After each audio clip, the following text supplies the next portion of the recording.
bahwa 29 pelaku pertunjukan atau penyanyi yang melakukan uji material ini terdiri dari beberapa orang yang sudah sangat senior, yang sudah lebih dari 30 atau 40 tahun berkarir, termasuk juga beberapa penyanyi yang mungkin belum di bawah 5 tahun. Tapi mereka mengalami kegelisahan dan merasa terjadi ketidakpastian. Jika Ahmad Dhani tengah menghadapi laporan pencemaran nama baik marga Pono oleh musisi Ryan Pono ke Polri dan MK di DPR RI, maka Ariel Noah DKK menyala di Mahkamah Konstitusi, Kamis 24 April tahun 2025.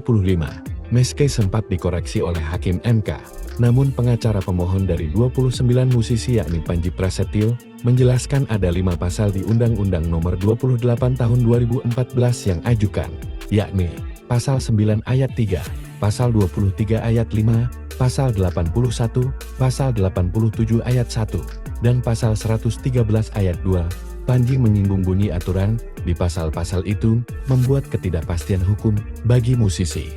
Menurutnya, ada kegelisahan dari musisi sehingga tagihan royalti yang menakutkan dan tak masuk akal.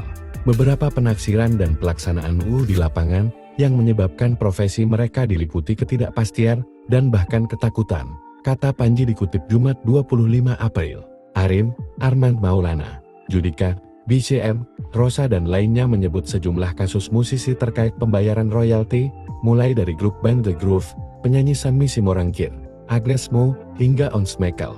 Grup band Groove disomasi Rika Ruslan selaku mantan personel, dan dilarang menyanyikan lagu ciptaannya, kecuali melakukan pembayaran sesuai tarif dari Rika. Padahal selama ini pembayaran royalti tunduk terhadap ketentuan undang-undang dan peraturan menteri yang tarifnya ditentukan pemerintah, tutur Panji.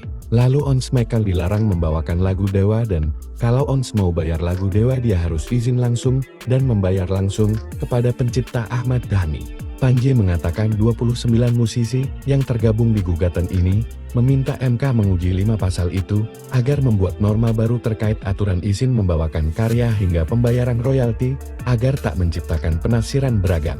Sementara perseteruan Ahmad Dhani versus Ryan Pono makin panas, ex-personel Pasto itu mempolisikan pentolan Dewa 19 karena alasan pengulangan plesetkan marga.